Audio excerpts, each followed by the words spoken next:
Welcome to the Christian Ministry Church podcast. We're praying that this message equips and empowers you to live in the kingdom of God. Now for today's sermon by Pastor Tim Brooks. Well, I'm just telling you, this morning has been a huge morning for me. A huge morning for me. In the ministry, from time to time, you know how the devil does. You know, you've wasted your life. You're not making any impact on anybody. Nobody's life is different because of you. And you think all those thoughts. And I'm sitting right there. Did y'all see Paul? Now, he's been with me almost 40 years. He walked out on stage, Western shirt, his old raggedy shirt tail's not hanging down here. He's got his shirt tucked in, Western belt, right jeans, not those girly jeans, boots on, got his hair right. I'm having an effect in this world. It's been a faith builder for me. Just about the time you think you're not getting anything done, Paul just has encouraged me. Man, look at that shirt now. Got his hair. Let me just tell you, I've had my hands full with Josh. He's so tall, he doesn't know it. But I was up on the second floor looking down on him. I got his hair coming along too. I don't know if he's noticed that, but I'm making some progress with him. I don't know if I'm going to live long enough to help Lucas. Oh boy. Well, what a great month this has been. What a great month. Just celebrating the birth of Jesus. I am so grateful. I'm just grateful. I'm so grateful to so many people that have made this month special. How about last week, our performing arts group and what they did? Was that not awesome? The Sunday before Christmas, are you kidding me? What an awesome job. So many people and all the work they put forth to pull that off for us. All those that came and helped set Christmas up. Have you not enjoyed our foyer? I just sit there and enjoy our stage. So many people just doing so much to make this beautiful. How about those women that worked hard to put that women's dinner, Our Lady's Christmas dinner together? It's just so many doing so much around here to make this month special for us. And as Paul did say, what goes up must come down. We'll see everybody Friday morning. All this has got to be put up, so we're going to do that Friday morning and get ready for Vision Sunday. Just a quick FYI, we haven't talked about this. We'll probably talk a little bit more about it in the coming weeks, but it's here on us. For over 20 years, for some 20 years, our church has been doing a church ministries conference. And we've got some 15, 18 churches that bring their staff here for a training time. There's pastors' conferences around. There's youth pastors' conferences around. There's not many places that the church brings their staff. And we train a whole church staff here, youth leaders, worship leaders, children's work, senior pastors, associate pastors. So all these churches will be coming in, I think, from 3 or 4 different states. We sure want our people to be here. So if you do anything in our Christian school, if you work and volunteer in any part of this ministry and all the areas that we're involved in, or you just want to come and be a part, we want you to be here. It is 16th, 17th, and 18th. That's not just 3 weeks away, but it'll be a Thursday night. We'll end at noon on Saturday. If you can take off work, whatever you can do, you ought to be here for that. It's going to be a great time of training in church ministry. So we want to encourage our people to come. Well, today we look to the end of 2024 and New Year's Day bringing 2025. That's just in a couple of days here. For some of you, it will happen for you at midnight on Tuesday night. For me, it will happen Wednesday morning when I say Happy New Year. But I've learned over the years, I can say Happy New Year's Wednesday morning with a cup of coffee as easy as I can. A lot easier than I can stay up till midnight on Tuesday night. But whatever time of the day you choose to say Happy New Year, it's it's here. And this is traditionally a time for many with New Year's resolutions. They continue to fly for a few days or maybe a week before they fizzle out. But we have New Year's resolutions this time of year. A time to say, this year I'm going to make these changes in my life. I know all of you know this, but do you really know that God is a God of new beginnings? Do you really know that? Do you really know God is a God of new beginnings? More importantly, do you know that God is a God of new beginnings and He has one for you? I want to talk about that for a few minutes. 2 Corinthians chapter 5:17, for those in Christ, old things pass away, all things become new. That is foundational in our salvation experience, and it doesn't stop there. You and I become a new creation in Him, and throughout our life, God desires new beginnings, and He's made a way for them to happen for you. It is a restart in life. It's a do-over possibility in life. God is a God of new beginnings, and He's got new beginnings for you. As we just start flipping quickly through the pages of the Bible, Genesis chapter 1, the earth was formless and void, and we see a new beginning. Chapter 3, man blew it. He was afraid. He was hiding.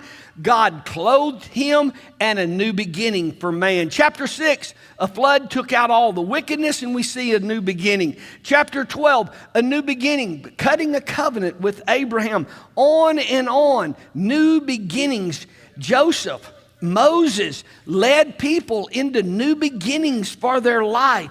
Joshua, in chapter 1, we read about the death of Moses, and the Lord says to Joshua, Moses is dead. It's time for you to lead into the promised land. And we see Joshua, chapter 1, opening with new beginnings. And throughout 4,000 years of Old Testament history, we see that with life comes death. With life comes slavery, drought, starvation, corruption, sin. But you're quickly aware that God never quits.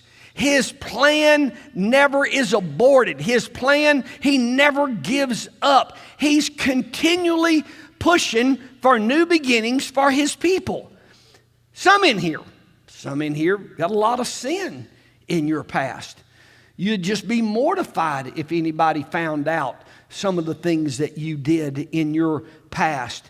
Some in here have had a real dry time in the last 7 years of your life. All your crops have burned up, just like in Joseph's day, a real time of dry. Some of you in here have been enslaved. Maybe not by Egypt, but you've been enslaved by alcohol, by drugs. You've been enslaved by depression. All of us have experienced the death of loved ones. This is all just living life. Here's what I want you to know is 2025 is coming quickly upon us. This year, God has new beginnings for His people. And God has a new beginning for you. We start turning through the book of Judges. The people messed up. They got into sin. They cried out to the Lord. He raised up a deliverer, and a new beginning happened for His people. You read the next chapter, and it's just like that chapter. You read the next chapter, and it's just like that chapter. And time after time after time, you read through Judges, and it's a whole list of deliverers to bring God's people into a new beginning. Wow, we read the book of Ruth. My goodness, a tragedy strikes, as it does for all of us. Death, just horrible, hurt, the pain. But we read about Ruth saying, your people will be my people, your God will be my God, I'm going to follow your God. And you watch, Boaz comes along and God brings a whole new beginning.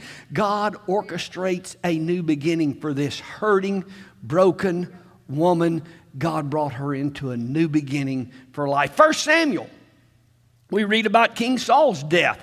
Chapter 16, we read God's asking Samuel, how long are you going to mourn over Saul? Get up, Go find a man named Jesse. One of his sons will be king. And here we go. A new beginning for Israel. David, a man after God's own heart. We see a new beginning. Church, the end of 2024 is here. How long are you going to mourn? Let's get up. A new year's ahead for us, and let's move on.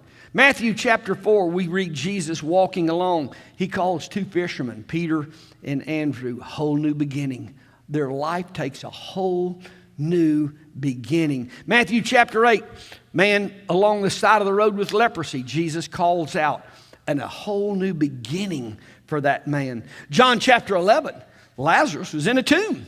Jesus called out to Lazarus in that tomb, and we see a new beginning for his life. Acts chapter 9, here's Saul persecuting, imprisoning Christians. We see a man standing overseeing the stoning death. Now, can you imagine watching somebody be pelted with rocks until they die? He was overseeing that just because the man was a Christian. Horrible life. And on his way down a Damascus road, Jesus calls out to this horrible, horrible man. And we see him walk into a whole new beginning in his life. I don't know what's going on in your life. Your girlfriend may have just broke up with you and you're devastated. Maybe it's a husband that walked out on you and your world has been rocked. 2025 is a new year, and along with that can be a new beginning for you. God is a God of new beginnings. And what area of your life do you need a new beginning in? 2025 can be a new beginning for you. But it cannot be anything but the same old loss, hurt, pain, life of depression, loneliness, life of questions. What will I do? What's going to become of me? What's going to happen now? We can just continue right on with that. Very interesting passage is in Mark chapter 10, verse 17. As Jesus was starting out on his way to Jerusalem, a man came running up to him, knelt down and asked, "Good teacher, what must I do to inherit eternal life?" "Why do you call me good?" Jesus asked. "Only God is truly good. But to answer your question, you know the commandments. You know you don't murder, don't commit adultery, don't steal, do not testify falsely. You must not cheat anyone. Honor your father and mother." "Teacher," the man replied, "I've obeyed all these commandments since I was young." Looking at the man, Jesus felt a genuine love for him. "Well, there's still one thing that you haven't done," he told him. "Go, sell all your possessions and give the money to the poor, and you will have treasure in heaven. Then come follow me." Verse 22. At this, the man's face fell, and he went away sad. He went away sad, for he had many possessions. Here's a man, he obviously wanted a new beginning. He comes running to Jesus, running to Jesus. Most everybody in life wants a new beginning. Most everybody wants a redo, a restart. Running to Jesus. But he was entangled in all of his stuff. He wouldn't let it go, and he walked away from a new beginning. He walked away from a new beginning. See, to have new beginnings in your life, you got to walk away from the old life. You got to walk away from hurts, losses. You got to walk away from addictions. You got to walk away from destructive habit patterns of thinking. You have to walk away from destructive relationships. You got to walk away from destructive habits. And too many just won't. This young man came running to Jesus. He wanted a new beginning, but he could not bring himself to the place where he could just pack up and move on and leave all of that stuff behind. Jesus standing right there, face to face, offering him a new beginning. His face fell, very sad, and he walked away. Everybody in life wants a new beginning. Just so many won't walk away from all the stuff that's in their life.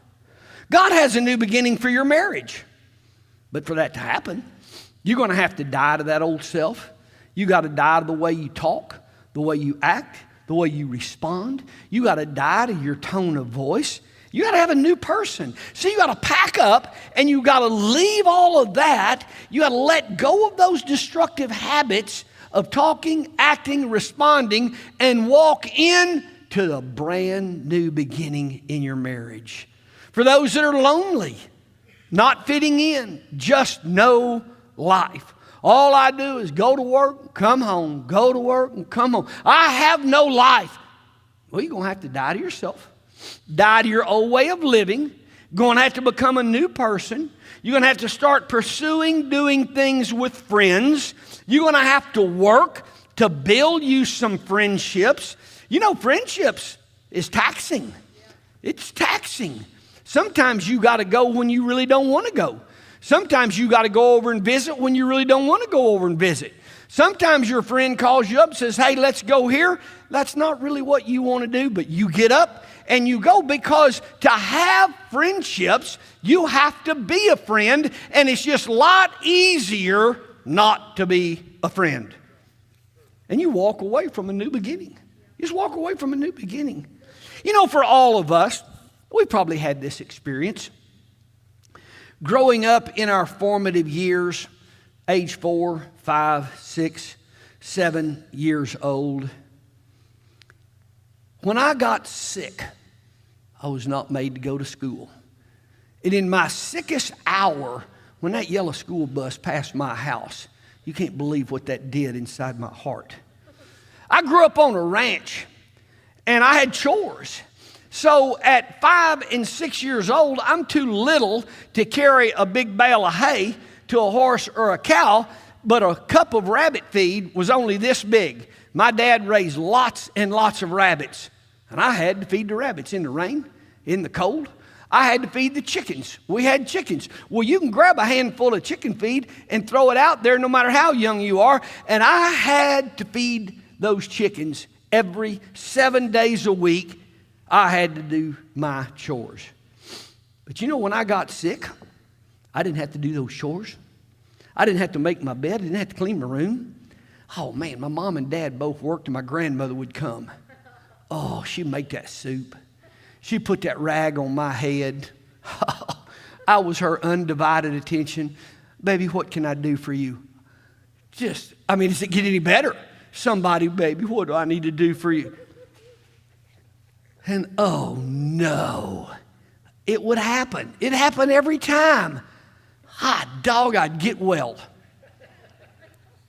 Immediately, school, chores, responsibilities, clean your room, spelling test. You talking about pressure. You talking about, I just under so much stress. At 6 years old, whenever you have the spelling issues that I've had in my life, a spelling test was as bad as life gets. And then I'd have to face another one, and I didn't even know what that word was. I sure as heck could spell that thing under all kinds of pressure as a 6-year-old. Early in life, we're programmed. If I fall apart, I'm going to get pity. No one expects me to do anything. No one expects me to do anything if I just fall apart here.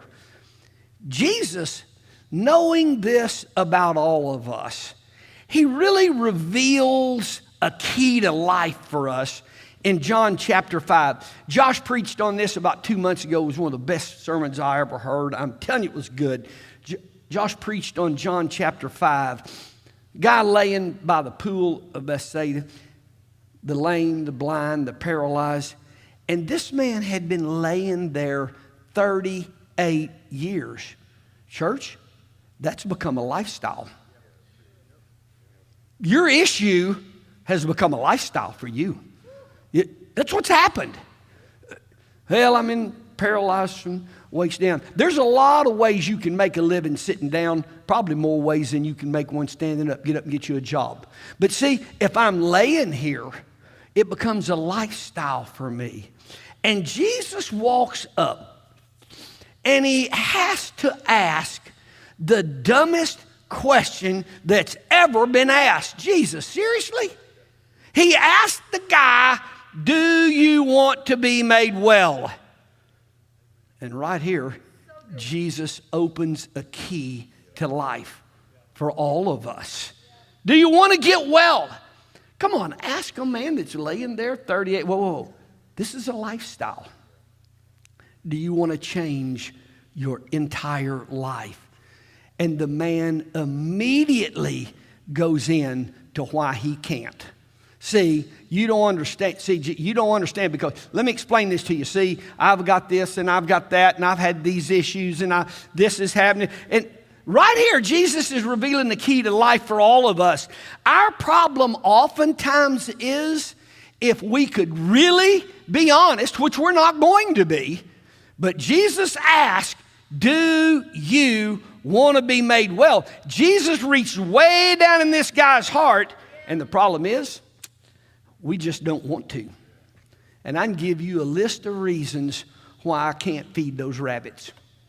I can give you a list of reasons why I can't be made well. See, as long as I have this disorder, this diagnosis, this hurt, this malfunction, this sickness, it's a sickness, it's not an addiction anymore. He's sick. So with this sickness, I've got a crutch to lean on, and I have an excuse for my behavior.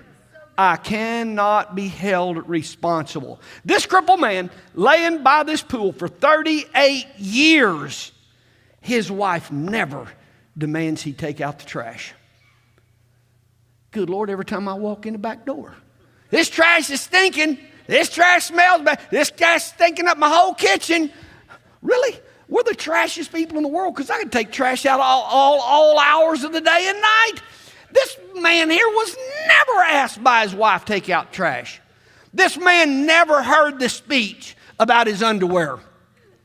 Your underwear's in the floor. You think I'm your mama? Why do I have to pick up your underwear? I'm getting sick and tired of going out, picking up your underwear, picking up your socks, and I'm tired of you leaving your drink on the coffee table. He don't never have to hear that. So as I'm a crib, I can't pick up my panties. He didn't never have to hear his wife chewing on him about his underwear. Jesus asked, do you want to be made well? And in his mind starts running, I'm going to have to pick up my underwear. Whoa, I had to take out trash. Whoa. See, in your mind, you guys are running through all that'll have to change for you to be made well. I'm talking today about God as a God of new beginnings. And he wants a brand new beginning for you. The question we got to be honest about is, with this new year coming, on Wednesday of this year, New Year's Day, do you want New Year's Day? Immediately, with that question, we're faced with all the changes in my life I'm going to have to make. Man, if I get healed, I'm going to have to get a job. If I get set free, I'm going to have to live happy. My goodness, if I get set free, then I'm going to have to go make friends.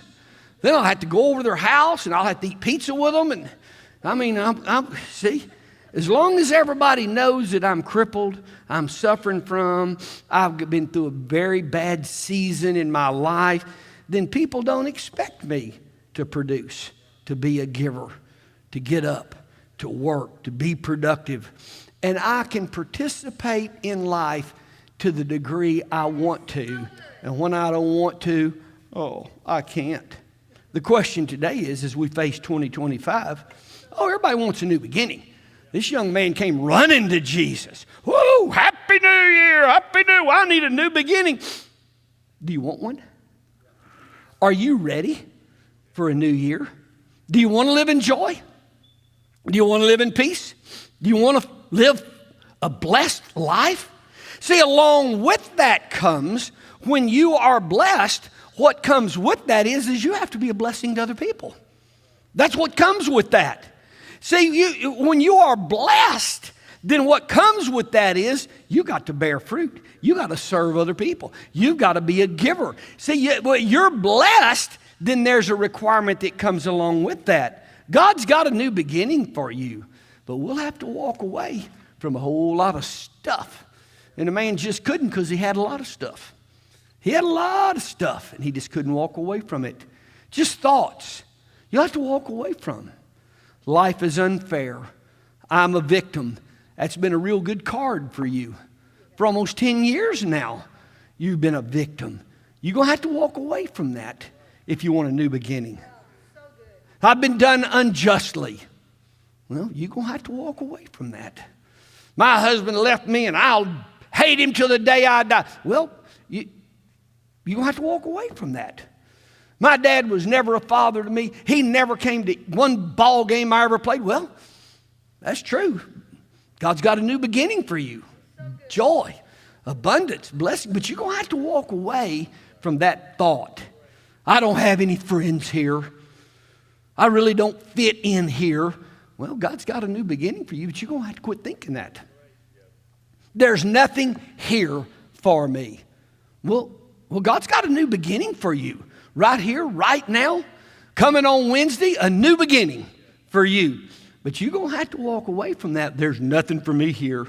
My wife, she won't. Well, I would be happy, but see, my wife, and she won't, and she.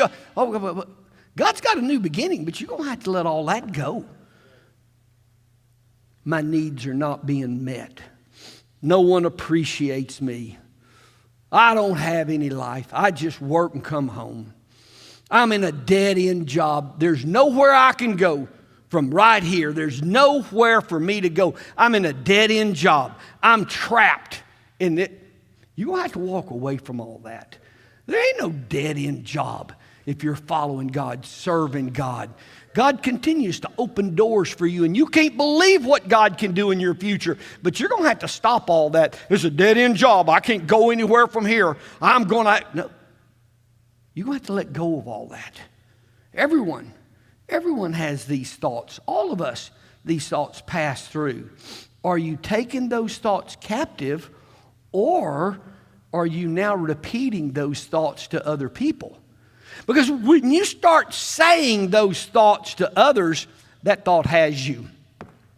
Listen how often you say, my needs are not being met here. Listen how often you say, I just don't have any friends here. Listen how often you say, there's nothing here for me. Oh, Tim, I never say that. You need a recorder, because you say it all the time. To anybody who will listen, you say that all the time. See, we get entangled in all of our possessions. We get entangled in, I don't know what I'm going to do. And over that entangles our thinking. God's got a new beginning for you. God's got a great life for you. God's got a blessed future for you.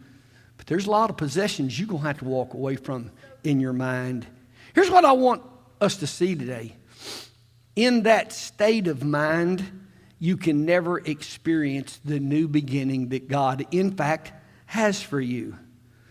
Many in here, no doubt, have experienced some great hurt.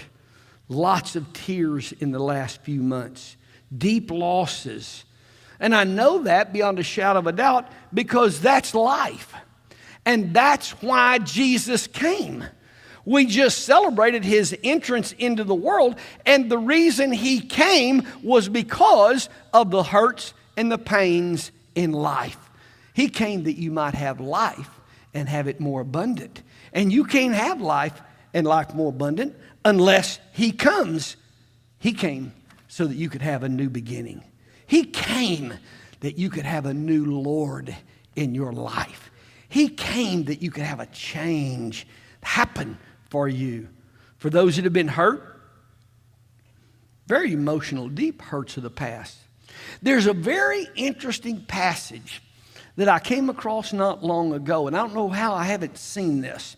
But in Psalms 126, it's a chapter that really opens the door for a new life. Psalms 126, verse 5, it says, those who sow in tears will harvest with shouts of joy. Verse 6, they will weep as they go out to plant their seed, but they sing as they return with a harvest. As we look at that, we got to ask, what are you crying about? There's nothing to cry about planting seeds. There's nothing to cry about planting seeds. Well, the fact is, this has nothing to do with the sowing itself being sad. Look at Psalms 126. This is powerful. Sowing, planting, is the work that has to be done even when we're in a time in life we're crying. You're hurt and you're crying, then get out there and start sowing you some seeds. Many have to sow in tears so that then they can reap a joyful harvest. Here's the problem in life. The problem is we can't sow in tears. When we're in tears, we go to bed, we pull the curtains, we withdraw, we quit, we back off, we get locked in, we seclude ourselves from everybody else. See, in your time of deep loss, deep hurt, deep pain, you got to sow seeds for a better life ahead, and oftentimes you're going to be out there sowing in tears. You have been devastated. You have been hurt, but I'm out here chopping and I'm sowing and I'm digging and I'm sowing and I'm crying my eyes out. But one day, there's going to be joy in harvest of a new life. You can't sit by and wait for life to get better. You have to sow for a new beginning. Verse 5, those who sow in tears shall reap with joyful shouting. He who goes out weeping, carrying his bag of seed to sow, shall return with shouts of joy. You throw that bag of seed over your shoulders and you're crying your eyes out, and you go out with your bag of seed crying. But if you'll plant, you can return with a joyful harvest. What this means is, women, you're hurt. You don't feel good. You're suffering. You've been crushed right now. And you may be in tears, but you get up, you fix breakfast, you ready yourself for the day. You start giving love and giving hugs to your other family members, and you watch what begins to come inside you. You lay in bed and just cry and feel sorry for yourself. A new beginning is going to pass you because you're unwilling to sow in tears. Men, in the middle of hurt, sorrow, grief, loss, we get up. We do the right thing. Crying our eyes out, we go to work, we produce, we start being a blessing to everybody around us. We start speaking good to other people, and we're sowing in tears. Men, you can't quit. You're hurt right now, I get it. You sow in tears. You sow in tears for a new beginning. And we're convinced God is a God of new beginnings. Sometimes we're not convinced that He has one for you. Your girlfriend just broke up with you. Your best friend just moved. Your landlord just told you to move out. Whatever it is, you're maybe sowing in tears today, but just know there's a promise of reaping in joy. Get up. Sow. Call some people that you don't know very well. Have them over for a movie and a pizza night. Get up. Volunteer in the coffee shop. Start giving your name to everybody you serve a coffee to. Give your name. Tell them who you are. Ask them who they are. Ask them where they came from. See, you start sowing. Give. Start giving. Start meeting people. Start shaking hands. Sign up for the Run for God group. Start getting involved, and you start meeting people and getting involved in other. Yes, you're hurting. I get it. You're crying right now. Psalms 126, sow in tears. And that's the way you have a joyful harvest. Maybe today, really, you're all good. Tim, I'm pretty good. I don't really have any problems. Just get ready for a new beginning. Just get ready, because God wants to take us from glory to glory to glory. To have that new beginning, it's going to require us to do some hard things. You got to leave where you've always been. You got to go where you've never lived. And it's not easy. I'm running to Jesus today. I want a new beginning. But just know it sometimes won't be easy. I was thinking about so many of you that are here in the village. You know firsthand what this sermon is all about. You retired from a lifetime career. You moved halfway across the United States to this place up here in the hills. It's got all of these laws when you buy a lot, and you moved in there, and now you're in this weird church on a pea gravel road in a metal building. Are you kidding me? See, to experience new beginnings, it hadn't all been easy for you. It hadn't all been easy for you. Lisa was talking with me a couple of weeks ago, and she said, I'll never forget. I had some pretty expensive high heel shoes, and I was getting out of my car, walking in my high heel shoes across this gravel parking lot. She said, being from Boston, this was a new beginning for me. See, God's got new beginnings for you. God's got new beginnings for you, but sometimes you got to walk in gravel in your high heel shoes. It's not always easy. Maybe you're in tears today. Maybe you're lame laying by the pool. You say to God, yes, God, I want to be made well. Yes, Lord, I want to be made well, and I'll take all the responsibilities that come from me walking set free and well. Yes, Lord, today I'm willing to do the hard thing. Yes, God, I want a new beginning. In tears, you may sow. You may be in tears, but you say, this will be the best year of my life. You may be in tears today, but you start saying, this is going to be the best year of my life. You say, maybe in tears today, but you say, 2025, life changes for me. You're about to see a whole different person because 2025 is a new year for me. You say it. New things, new people, new relationships are going to come to me right here, right now, because God has a new beginning today. I get it. You may be in tears, and that's okay. You sow in tears because joy is coming in the harvest. 2025, you come on. I want to be well. I want to be set free. I want to live the abundant life. I'm ready for 2025. I am ready in my life for new beginnings. Y'all stand with me. Come on, all over this place. God, right now, I recognize and I see that you are a God of new beginnings. And right now, Lord, I know you have a new beginning for me. Come on, just under your breath, God, I know you have a new beginning for me. Lord, it's with great excitement in my heart. I look forward to this coming year. I'm going to walk in the abundant life you have. I will live blessed. I will live happy. I'm going to live daily in joy. I will, God, out of my blessed life, I'll be a blessing to those around me. I'll be a blessing to those around me. Lord, help me when I walk into a room, help me lift the spirit of everybody in that room. Help my presence bring joy to the hearts of other people. God, today as we come into this new year, I'm going to live new in you. Lord, today I'm looking forward to New Year's Day. In Jesus' name, everybody said, Happy New Year. Thank you for listening to this message from Christian Ministries Church. If this message impacted you and you'd like to sow into our ministry, you can give at cmchurch.com. If you'd like to listen to more of our messages, you can find us on Facebook, Instagram, and YouTube. Just search for Christian Ministries. God bless.